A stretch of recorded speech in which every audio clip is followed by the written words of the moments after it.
મોરબીના મોહિતભાઈ રાવલ દ્વારા શ્રાવણ મહિનાનો શું મહત્વ છે અને તેમાં શું કરવું જોઈએ અને શું ન કરવું જોઈએ તે સમજાવવામાં આવ્યું. Story report by Himanshu Solanki, Morbi. નમસ્કાર, હું મોહિત કાર્તિક રાવલ આપ સૌનું સ્વાગત કરું છું. આજે આપણે વાત કરવાના છીએ શ્રાવણ માસ વિશે. આપ સૌ જાણો છો, શ્રાવણ માસ આવી ચૂક્યો છે. ત્યારે દેવાધિદેવ મહાદેવ એવા ભોલેનાથ આદિશંકર શિવની પૂજા, ભક્તિ, આરાધના, સ્તુતિ, તપસ્યાનો મહિનો એટલે કે શ્રાવણ મહિનો આવી ચૂક્યો છે. તો સર્વપ્રથમ આપ સૌને શ્રાવણ માસની અનંત હાર્દિક શુભેચ્છાઓ.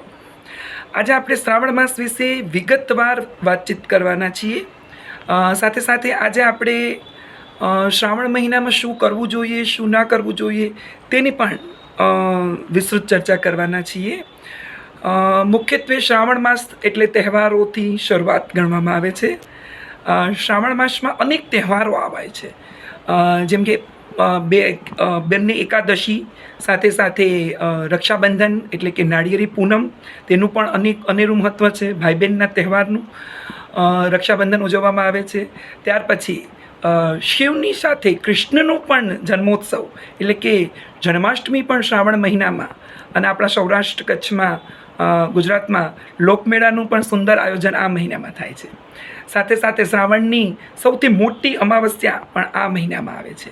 એટલે એમ કહી શકીએ કે આ મહિનામાં અનેક નાના મોટા વ્રત પણ આવે છે, જેમ કે બૃહસ્પતિદેવ ગુરુવારનું વ્રત, શુક્રવારનું જીવંતિકા માતાનું વ્રત, અને ત્યાર પછી રક્ષાબંધન અને એવા અનેક તહેવારોનો સંગમ એટલે પવિત્ર શ્રાવણ માસ.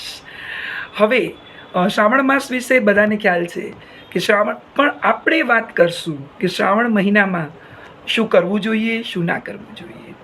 તો મુખ્યત્વે શ્રાવણ મહિનામાં જો શક્ય હોય તો નંબર 1, રોજ શિવાલય જવું જોઈએ, શિવજીની પૂજા, સ્તુતિ, અર્ચના કરવી જોઈએ, શિવલિંગ ઉપર દૂધ અભિષેક, જલાભિષેક કરવો જોઈએ, શિવલિંગની પૂજા કરવી જોઈએ. અને નંબર 2, સાથે સાથે શિવ તાંડવમ સ્ત્રોત, શિવ મહિમા સ્ત્રોત અને શિવજીની જે સૌથી પ્રિય એવા શિવ ચાલીસાનું પઠન વાંચન કરવું જોઈએ. જો શક્ય હોય તો આ પણ કરવું જોઈએ. નંબર 3, ઘણા લોકો શ્રાવણ માસમાં આખો મહિનો એકટાણું એટલે કે એક ટાઈમ જમવાનું રાખે છે. જો શક્ય હોય તો એ પણ કરી શકાય. તેનાથી પણ દેવાધિદેવ મહાદેવ, ઓમ તો જો કે ભોળા જ છે એટલે એમનું એકનાથ ભોલેનાથ પણ એમનું એક નામ છે, તો તે પ્રસન્ન થાય છે. જો એકટાણું આખા મહિનાનું ના કરી શકીએ તો શ્રાવણ મહિનાના દરેક સોમવારનો તો ખાસ વ્રત કરવું જોઈએ. ઉપવાસ કરીએ તો વધારે સારું, નહીં તો એકટાણું પણ કરી શકાય છે. સાથે સાથે શ્રાવણ મહિનામાં શિવ મંદિરમાં જઈને દીપમાલા પ્રગટાવી શકાય, રોજ પ્રગટાવી શકીએ. અને જો શક્ય ના હોય તો દર સોમવારે શિવ મંદિરમાં દીપમાલા પ્રગટાવી શકીએ. નંબર 5, કે કોઈ બીલી વૃક્ષ શિવ મંદિરમાં તેની વૃક્ષારોપણ કરીને તેનું વાવી શકીએ. અને બીલી વૃક્ષને પાણી પાવાનું, જેનાથી અગણિત કરોડો કોટી પુણ્ય મળે છે, તે બીલી વૃક્ષની પૂજા, અર્ચના અને તેને પાણી પાવાનું પણ કામ કરી શકીએ છીએ શ્રાવણ માસ દરમિયાન. નંબર 6, શ્રાવણ માસ દરમિયાન આપણે બીલી વૃક્ષ જો કોઈ હોય મંદિરમાં પહેલેથી, તો ત્યાં દીવાઓની હારમાળા એટલે કે દીપમાલા પ્રગટાવીએ તો કોઈ વ્યક્તિને સહસ્ત્ર ગણું પુણ્ય પ્રાપ્ત થાય છે. સંપૂર્ણ શ્રાવણ માસ દરમિયાન પણ પ્રગટાવી શકાય છે. અને જો શક્ય ના હોય તો શ્રાવણના દરેક સોમવાર પણ પ્રગટાવી શકાય છે. આ સાથે સાથે નંબર 7, આપણે શિવજીને બિલીપત્ર અર્પણ કરી શકીએ છીએ. ઓમ તો મહાદેવ ભોલેનાથ એટલા બધા ભોળા છે કે તેમની કોઈ પણ બી વસ્તુથી પૂજા કરીએ તો બી સ્વીકાર કરે છે. પરંતુ બિલીવૃક્ષના જે બિલીપત્ર છે તેમને બિલીપત્ર અર્પણ કરી શકાય છે. સોમવારે ખાસ અર્પણ કરવા જોઈએ. નંબર 8, શ્રાવણ માસ દરમિયાન તમે કોઈ પણ પૂજા, વ્રત, તપ, નિયમ લઈ શકો છો. કોઈ એકાદશીના નિયમ, ઉપવાસના નિયમ લઈ શકો છો. કોઈ પણ બી સારું કામ કરી શકાય છે, જેમાં કોઈ બાધા નથી.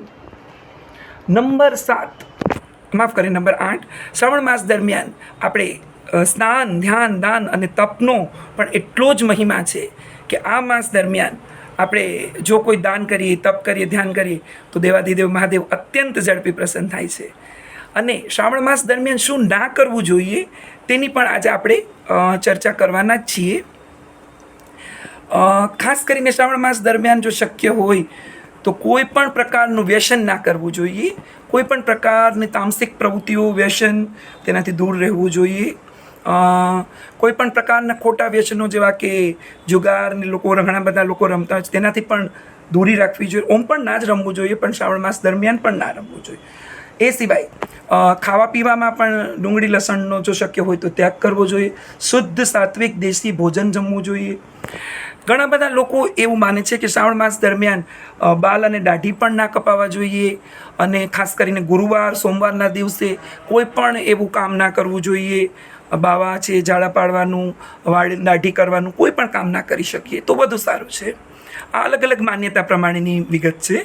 એ સિવાય શ્રાવણ માસ દરમિયાન આપણે મનસા વાચા કર્મણાથી સત્ય બોલવાનો નિયમ લઈ શકવો જોઈએ, જૂઠ ના બોલવું જોઈએ, અને હંમેશા શક્ય હોય ત્યારે બધા લોકોની મદદ અને શ્રાવણમાં શિવજીનો જે મહિમા છે તેનો મહિમા ગાન કરવો જોઈએ. કારણ કે મહાદેવ એટલા બધા ભોળા છે કે તેઓ હર પોતાના ભક્તોને પ્રસન્ન થાય છે. અને આ શ્રાવણ માસ દરમિયાન જો શક્ય હોય તો વ્રત એકટાણા કરવા જોઈએ, અને સાથે સાથે શિવ મંદિરની જેમ વાત કરી તેમ એ પણ કરવું જોઈએ. અને કોઈ પણ બી રીતે મહાદેવનું કે કુળદેવની પ્રતિમા કે કોઈ પણ અપમાન ના થઈ જાય તેનું ખાસ ધ્યાન રાખવું જોઈએ. અને શ્રાવણ માસ દરમિયાન આપણે ભિક્ષુકો છે કે ગરીબ લોકો છે તેમની મદદ, સેવા, દાન થકી અનેક પ્રવૃત્તિઓ કરી શકીએ છીએ. સામાજિક સંસ્થાઓ છે, જે વૃદ્ધાશ્રમ છે, અનાથાશ્રમ છે, તેમનો પણ સહયોગ લઈને તેમની પણ મદદ કરી શકીએ છીએ. તો આ હતી શ્રાવણ માસ દરમિયાનની આપણી વાતો. દેવાધિદેવ મહાદેવ શિવ શંભુ આપ સૌની સર્વ મનોકામનાઓ પૂર્ણ કરે. માં motor driving, safe and sure driving. Driving એ શોખ સાથે આપની મોટી જવાબદારી પણ છે. અમારા ઇન્સ્ટ્રક્ટર દ્વારા સચોટ અને સરળ માર્ગદર્શન. આપની રોજની તાલીમની માહિતી મેળવીને શું અધુરાશ છે એના ઉપર પૂરું ફોકસ કરાય છે.